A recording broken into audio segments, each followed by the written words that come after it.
नमस्कार। तो चलिए आज हम गहराई से समझते हैं आरआरबी ग्रुप डी के गुवाहाटी जोन के कट ऑफ को। और ये कोई हवाई बातें नहीं है, ये पूरा विश्लेषण 6 लाख से भी ज्यादा असली उम्मीदवारों के जवाबों पर आधारित है। तो सबसे पहला और सबसे बड़ा सवाल, आखिर गुवाहाटी जोन को डेंजर जोन कहा ही क्यों जा रहा है? ऐसा क्या है इस जोन में? चलिए इसी से शुरुआत करते हैं। देखिए, सबसे पहले तो ये साफ कर दें कि ये जो चिंता है ना, ये बेवजह नहीं है।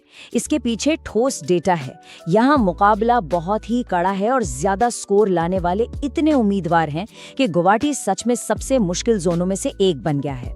ठीक है, तो इस पूरे मामले को ठीक से समझने के लिए शुरुआत करते हैं सबसे बुनियादी चीज से, वैकेंसीज।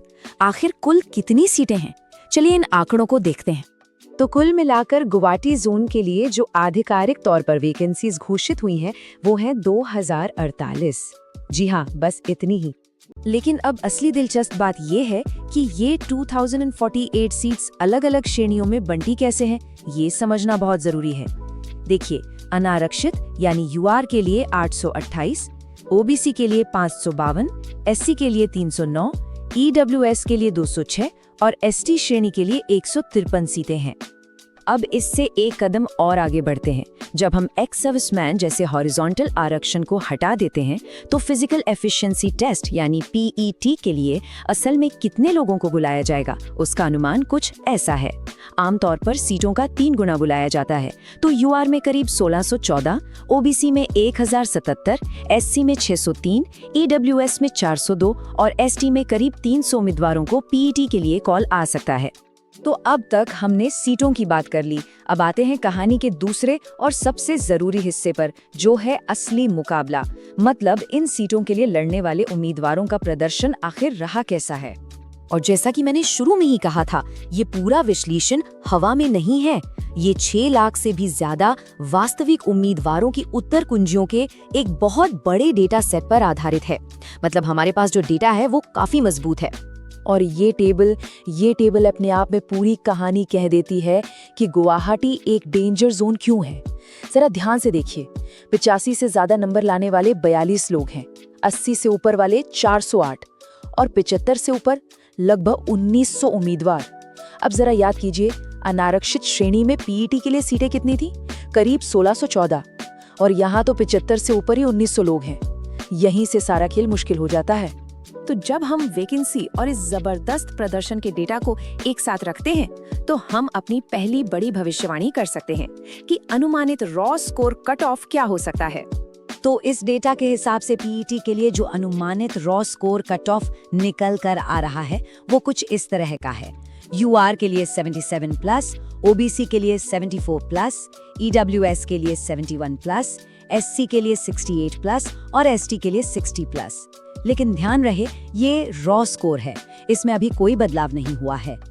लेकिन कहानी यहाँ खत्म नहीं होती है। रॉ स्कोर ही सब कुछ नहीं है। अब आता है वो फैक्टर जो पूरा का पूरा खेल पलट सकता है, और वो है नॉर्मलाइजेशन। ये एक असली गेम चेंजर है। तो ये नॉर्मलाइजेशन आखिर है क्या चीज? सीधे शब्दों में कहें तो ये एक सांख्यिकीय तरीका है जिससे अलग अलग शिफ्ट में हुए एग्जाम के स्कोर को बराबर किया जाता है। क्योंकि कोई शिफ्ट मुश्किल होती है, कोई आसान, तो ये प्रक्रिया सबको एक बराबर मैदान देने के लिए होती है। अब नॉर्मलाइजेशन के बारे में कुछ बातें समझना बहुत जरूरी हैं। पहली बात, ये सबके लिए एक जैसा नहीं होता। दूसरी बात, ये पूरी तरह से इस पर निर्भर करता है कि किसी की शिफ्ट कितनी कठिन थी।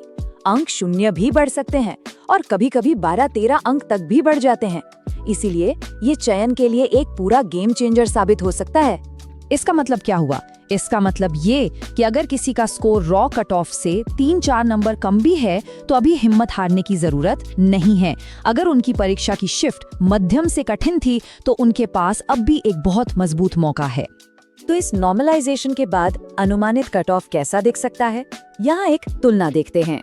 जहां यूआर का रॉ कट ऑफ 77+ था, नॉर्मलाइज्ड स्कोर 79+ जा सकता है। इसी तरह ओबीसी का 74 से 76+, ईडब्ल्यूएस का 71 से 73+, एससी का 68 से 70+ और एसटी का 60 से 62-63+ तक पहुंचने की उम्मीद है। अच्छा, तो मान लीजिए कि पीईटी कट ऑफ भी क्लियर हो गया। अब आगे क्या? इस सफर का आखिरी पड़ाव यानी अंतिम चयन, वो कैसा दिखता है? देखिए, आखिरी चरण होता है दस्तावेज सत्यापन यानी डीवी, और इसमें उम्मीदवारों को 1:1 के अनुपात में बुलाया जाता है। इसका सीधा सा मतलब है कि जितनी वैकेंसियां हैं, ठीक उतने ही लोगों को बुलाया जाएगा, कोई वेटिंग लिस्ट या बफर नहीं। इसीलिए ये चरण बहुत ही ज्यादा महत्वपूर्ण हो जाता है। तो सवाल ये है कि अंतिम मेरिट लिस्ट में जगह बनाने के लिए पीईटी कट ऑफ से कितने ज्यादा नंबर चाहिए होंगे। हमारा विश्लेषण बताता है कि ये आंकड़ा लगभग 4 से 5 अतिरिक्त अंकों का हो सकता है। इतने नंबर एक मजबूत स्थिति में ला सकते हैं। अब इतना सारा डेटा और विश्लेषण देखने के बाद एक आखिरी और सबसे जरूरी सवाल, क्या ये डेटा विश्लेषण ही अंतिम फैसला है? और इसका जवाब ये है कि देखिए, ये जो विश्लेषण है ये एक बहुत ही मजबूत डेटा समर्थित गाइड जरूर है, लेकिन चयन प्रक्रिया का जो असली वाइल्ड कार्ड है वो नॉर्मलाइजेशन ही बना हुआ है। तो इस जानकारी से अपनी स्थिति का अंदाजा लगाएं, पर ये भी याद रखें कि जब तक आधिकारिक परिणाम नहीं आ जाते तब तक कुछ भी अंतिम नहीं है। असली नतीजा तो उसी दिन पता चलेगा।